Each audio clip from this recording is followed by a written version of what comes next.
Okay, let's dive right into this explainer. Today we're stepping way back in time to the brutal, frankly chaotic, ancient world of 2nd Maccabees. I want you to picture an era of just total political instability. Back then, your survival basically depended on one thing and one thing only: crushing force and superior numbers, might made right. Empires would literally flatten smaller nations without a second thought. But here's where it gets wild. Right in the middle of all that terror, a group of Jewish fighters, led by a guy named Judas Maccabeus, decided to do something completely counterintuitive. I mean, facing overwhelming odds with a massive enemy bearing down on them, they completely abandoned standard military logic. Before the battle even kicked off, they did something the ancient world would call totally irrational. Think about it for a second. What if the absolutely most powerful weapon you could bring to a fight wasn't actually the sword in your hand? You see, in a world that completely worshipped brute strength, Judas and his fighters chose a radically different foundation. They went with prayer, repentance, and unity. All right, let's get into Section 1, an irrational battle strategy, facing chaos in 2nd Maccabees chapters 10 through 15. To really understand this, we have to frame exactly what these fighters were up against. They were battling deep physical exhaustion, paralyzing fear, and the incredibly heavy memory of devastating past losses. And when they looked across the battlefield, their enemies were experienced, heavily armed, and just brimming with confidence. By every single metric of human logic, the Judeans were going to be wiped out. Yet before every single major confrontation, they instituted what we can call an uncommon pause. Instead of rushing forward in a blind, adrenaline-fueled panic, they halted. They actually stopped. They gathered together to pray for mercy, fast, and actively seek internal unity. They took all that terrifying energy of impending war and completely shifted the dynamic, moving from pure panic to profound spiritual grounding. Which brings us to Section 2, rethinking true preparation, moving beyond pure logistics. Now, this ancient tactic connects so perfectly to a timeless understanding of what true preparation really looks like. Today, we rely so heavily on modern logistics, right? Training, spreadsheets, strategy sessions. We think tactical planning means we're ready. But the Maccabean preparation flips that entirely.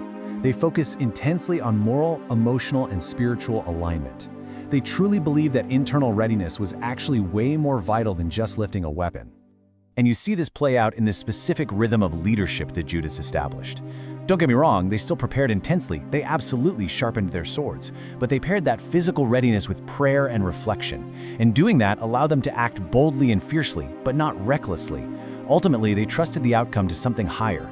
It's like the battlefield was just as much inside the human spirit as it was outside the city walls. Moving on to Section 3, transformation over transaction, the goal of ancient prayer.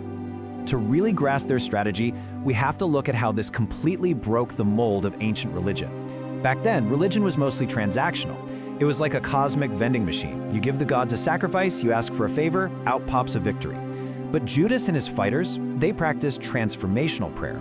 They weren't just asking for a win, they were praying to become people of absolute integrity, holding on to their character under extreme, literal, life-threatening pressure. So how exactly did they maintain that integrity? By remembering. Reflecting on their ancient laws, their history, and their covenant really anchored their spirit. Because when everything around you is totally chaotic, simply remembering exactly who you are becomes this remarkably effective defense mechanism against fear. Let's look at Section 4, Unity as Hidden Strength, the antidote to fragmentation.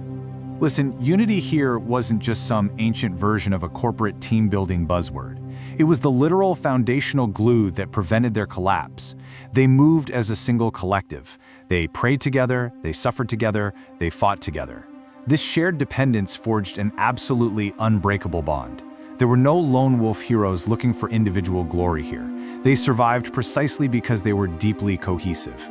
The source material leaves absolutely zero room for doubt on this. Division brings vulnerability, but unified purpose allows you to endure. The massive victories we read about in 2nd Maccabees, they were never portrayed as effortless or automatic. No, they were inextricably tied to these intense, deliberate moments of collective alignment. Which leads us to our final part, Section 5, Ancient Wisdom, Modern Pressure, applying the Maccabean strategy today. So bringing this historical narrative directly into our modern laps, it acts as this incredibly vital counterbalance, especially for those of us feeling the intense burnout of high-pressure environments today. We live in cultures that heavily champion the self-made individual, right? And we often forget to pair our effort with spiritual grounding. This history proves that pure self-reliance without any humility is actually incredibly fragile when the pressure gets turned up. Because let's face it, whether your battlefield is a high-pressure leadership role, a demanding educational environment, a strained family life, or just intense personal struggles, the Maccabean strategy still applies. When your life descends into chaos, your day planners and logistics aren't always going to save you. Internal strength and shared conviction, those are your true deciding factors when everything is on the line. So, I want to leave this hanging in the air for you to chew on. What strengthens us more? Individual ability or collective alignment with a shared purpose? Really think about your own battles and how you approach pressure. The ancient text leans heavily toward the latter, warning us that, yeah, preparation is totally essential, but without internal strength and unity, all that preparation just collapses. If this explainer gave you a fresh perspective on navigating pressure, make sure to subscribe for more insights connecting ancient wisdom with our modern challenges. Thanks so much for watching.